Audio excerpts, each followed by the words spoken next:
এই যে মাইন্ডগুলোর কথা বললাম, সূর্য যখন খারাপ হয় তখন স্ট্রেস মাইন্ড আসে, চন্দ্র যখন খারাপ হয় তখন ইমোশনাল মাইন্ড আসে, পুরো মস্তিষ্কযুক্ত মুখটা সিলভার কালার। এবং যারা যারা আমার সাথে অত্যাচার অন্যায় করেছে, কিছু জিওমেট্রিক্যাল ফর্ম আছে এবং ঔষধি আছে।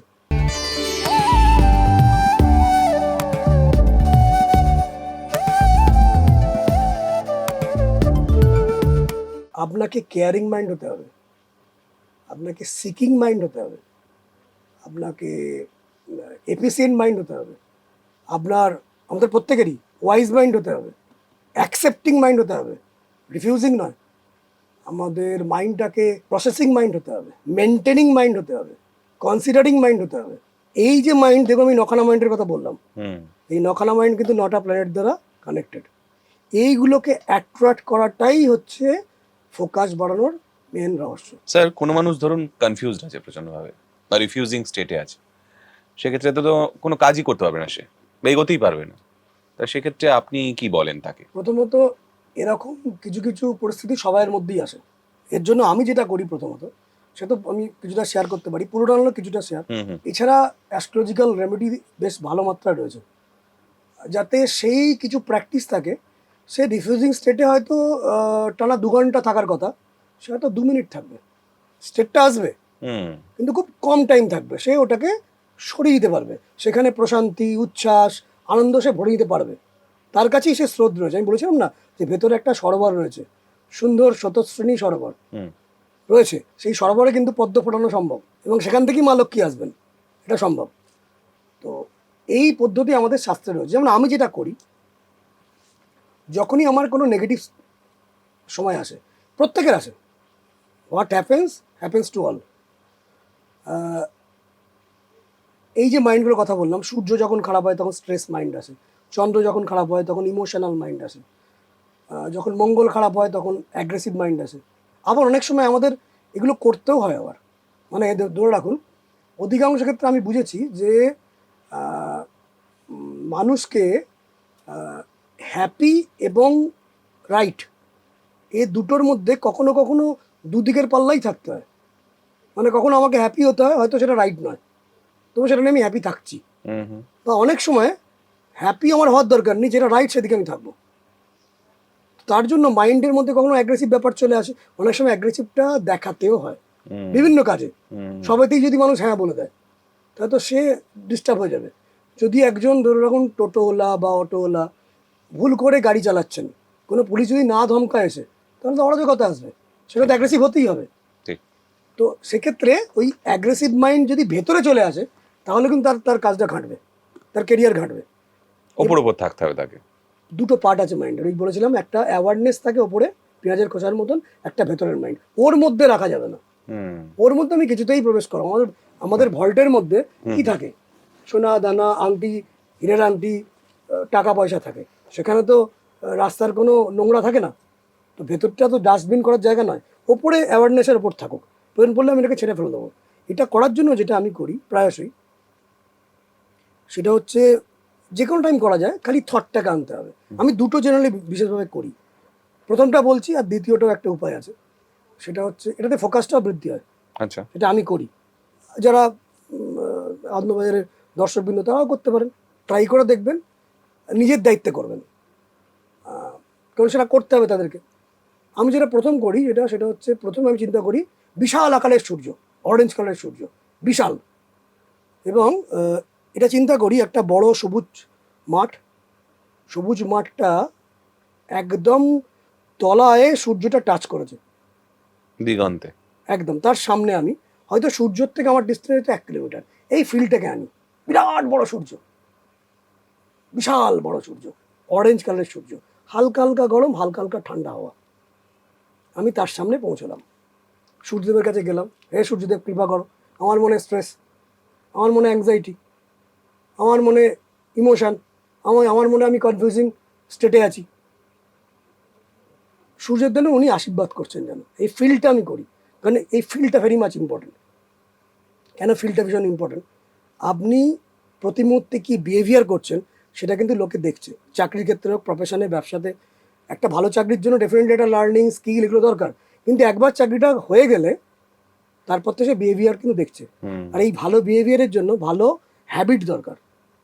মানে আপনি ডেলি কি করেন, ভালো হ্যাবিটের জন্য ভালো থট দরকার। হুম ভালো থটটা তখনই আসবে যখন আপনার খুব ভালো ইমোশন থাকবে। ভালো ইমোশন তখন আসবে যখন আপনি ভালো ফিল করবেন। আর ভালো ফিল করবেন তখন যখন আপনার ফোকাস একদম ওদিকেই আছে। হুম ফোকাসটা ভীষণ দরকার। তার কাছে প্রার্থনা করি এবং ফিল করি, ইমোশনালি ফিল করি যে আমার বডিটা পুরো একদম বরফের মতন হয়ে গেছে। আমি বরফ, রোবটের মতন বরফ না, উচ্ছ্বাসযুক্ত বরফ। হুম মানে আমি হাত এরকম ছুড়লেও বরফ আমার থেকে আলাদা হবে না, বরফ আমার সাথেই আছে। বড় একটি বরফের মিষ্টি একটা চেহারা, এটা ফিল করি, আপনারাও করতে পারেন। এবার পদ্মাসনে বসে বসে যাই। মেন্টালি শুয়ে শুয়ে চিন্তা করা যায়, কোনো জায়গায় বসেও চিন্তা করা যায়, গাড়ি চালাতে যাতে নয়, হুম বাইক চালাতে যাতে নয়, শুয়ে শুয়ে চিন্তা করা যায় বা বসে বসে চিন্তা করা যায়, যেখানে কোনো উপদ্রব নেই। রেল স্টেশনে বসে আপনি চিন্তা করছেন, ডোন্ট ডু ইট, ঠিক না? বাড়িতে বা কোনো জায়গায় একটা ঠিকঠাক জায়গায়, সেফ জায়গা। সেফ জায়গায় বসে এটা চিন্তা করতে হবে। যখন চিন্তা করছেন তখন চিন্তা করুন প্রথম সূর্যদেব, ধীরে ধীরে তার আশীর্বাদে, তার আদরে ধীরে ধীরে আপনার বডির যে টোটাল বডির যে বরফটা ছোট্ট করে পায়ের নখটা আপনি জলে রূপান্তর হয়ে গেল, পাটা জল হয়ে গেল, পায়ের নখটা জল হয়ে গেল, পায়ের গোষ্ঠ অব্দি জল হয়ে গেল, নেই। এবং তার বিনিময়ে আপনার ভেতরে আত্মার মধ্যে সেই এনার্জি তৈরি হচ্ছে, ফ্লো তৈরি হচ্ছে, এনার্জি পাওয়ার তৈরি হচ্ছে। আপনি ধীরে ধীরে অন্যভাবে একটা এনার্জেটিক বডিতে আপনি পরিণত হচ্ছেন।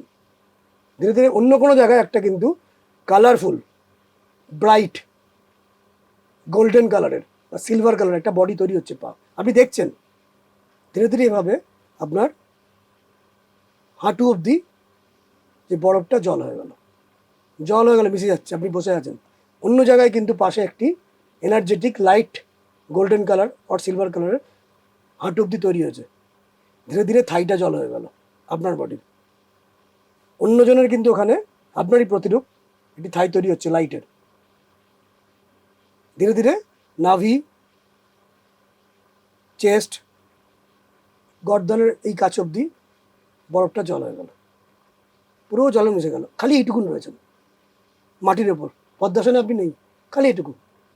আর ওখানে কিন্তু আপনার বডি তৈরি হয়ে গেছে লাইট, লাস্ট এটাও জল হয়ে গেল, জলের মধ্যে মিশে গেল, বাষ্পীভূত হয়ে সূর্যের গায়ে চলে গেল। সূর্য ইকুয়াল পরিমাণ লাইট আপনাকে তৈরি করে দিল। যখন আপনি তৈরি করলেন তখন আপনার সারা বডিটা গোল্ডেন কালার এবং টোটাল মস্তিষ্কটা সিলভার কালার, পুরো মস্তিষ্কযুক্ত মুখটা সিলভার কালার। আমি যেটা করি, আমার একটা ফেভারেবল সংখ্যা আছে 6, 9 এবং 1। 6, 9 এবং 1 এটা আমি ওই মস্তিষ্কের মধ্যে 6, 9, 1, 6, 9, 1, 6, 9, 1 বারবার চিন্তা করি। এবং এটা কোনো খারাপ নাম্বারও না, প্রত্যেকে ইউজও করতে পারেন। 6, 9, 1 বারবার বারবার করলে মনের মধ্যে প্রশান্তি আসে বলে আমি দেখেছি, আমার হয়। লোকে করলে তার মধ্যে প্রশান্তি আসতে পারে। হুম যদি এটা কেউ করতে পারে, মানসিক প্রশান্তি এবং ফোকাস বৃদ্ধি হতে পারে। হুম হুম হুম এটা একটা বড় প্রসেস। এবার অ্যাস্ট্রোলজিক্যাল প্রসেস আছে। অ্যাস্ট্রোলজিক্যাল ফোকাস বাড়ানোর জন্য ওই যে মাইন্ডের কথাগুলো বললাম, প্রথম যে গুড মাইন্ড এবং ব্যাড মাইন্ড, স্ট্রেস মাইন্ডকে সরাতে হবে। যখন স্ট্রেস মাইন্ড হবে তখন সূর্য কোনো ড্যামেজ হচ্ছে দেখে নিতে হয়, কি দশা চলছে, নাকি ইমোশনাল মাইন্ড চন্দ্রের জন্য, নাকি অ্যাগ্রেসিভ মাইন্ড মঙ্গলের জন্য, নাকি কনফিউজড মাইন্ড বুধের জন্য, হুম নাকি আপসেট মাইন্ড বৃহস্পতির জন্য। সেই মাইন্ডগুলো গুড মাইন্ডে ট্রান্সফার করতে হবে, স্ট্রেস মাইন্ডকে রেসপন্সিবল মাইন্ডে ট্রান্সফার করতে হবে, ইমোশনাল মাইন্ডকে কেয়ারিং মাইন্ডে ট্রান্সফার করতে হবে, অ্যাগ্রেসিভ মাইন্ডকে সিকিং মাইন্ডে ট্রান্সফার করতে হবে, কনফিউজড মাইন্ডকে এফিসিয়েন্ট মাইন্ডে ট্রান্সফার করতে হবে, আপসেট মাইন্ডকে ওয়াইজ মাইন্ডে ট্রান্সফার করতে হবে। এগুলো অ্যাস্ট্রোলজিক্যাল কিছু সাপোর্ট আছে। 9th লর্ড, 10th লর্ড, কিছু আমাদের জ্যোতিষশাস্ত্র তৈরি হয়েছে, আমি আগেও বলেছিলাম, পুণ্য, কীর্তি, ধ্যান, যজ্ঞ, নাম, শ্রাণ, দ্রব্য, যন্ত্র এবং ঔষধি। কিছু দ্রব্য আছে, কিছু জিওমেট্রিক্যাল ফর্ম আছে এবং ঔষধি আছে, যেগুলো যদি প্রয়োগ করা হয় বিভিন্ন রকম যজ্ঞের মাধ্যমে বা চ্যান্টিংয়ের মাধ্যমে, তার মধ্যে ধীরে ধীরে ফোকাস আসতে আরম্ভ করে এবং সেই মানুষটাই কিন্তু এটা স্ট্রেংথফুল মাইন্ড হয়ে যায়। যদিও সারা দিনের মধ্যে একবার এই প্রক্রিয়াটা করতে হয়, কারণ রাত্রিবেলা সে কিন্তু আবার সেই ফ্যাটিক ট্রমা নিয়েই ঘুমায়। হুম ফলে ফ্যাটিক ট্রমাকে কাটিয়ে যেখানে যেখানে ভুল ত্রুটি করেছি রাত্রিবেলা, একটু ভুল করে ফেলেছি, একটু চেঁচিয়ে ফেলেছি, একটু কটু বাক্য বলে ফেলেছি, তার কাছে মনে মনে ক্ষমা চেয়ে নিয়ে, এবং যারা যারা আমার সাথে অত্যাচার অন্যায় করেছে আমার নিজের কাছে, এই আগের দিন বলেছিলাম যে আমাদের ভেতরে যে সোলকে রাত্রিবেলা বলা দরকার, I am sorry, please forgive me, নিজেকে বলা আমায় ফরগিভ করে দাও। মানে আমি মনে মনে যে কষ্ট করছি এই জন্য আমি দায়ী, আমি জানি তোমার এটা তুমি দেয় নাও, আই লাভ ইউ, নিজের বলতে হয় I love you, thank you বলে সমস্ত যে রোপ ধরেছিলাম রোপটাকে ড্রপ করতে হয়, করে শুতে হয়, নতুন জীবন। এই হচ্ছে অ্যাস্ট্রোলজি। বেশ, খুব সুন্দর আলোচনা হলো। এই আলোচনা নিয়ে আমরা আবারও ফিরে আসবো আগামী পর্বে। ততক্ষণের জন্য দেখতে থাকুন আনন্দবাজার অনলাইন। ভালো থাকবেন, নমস্কার। নমস্কার।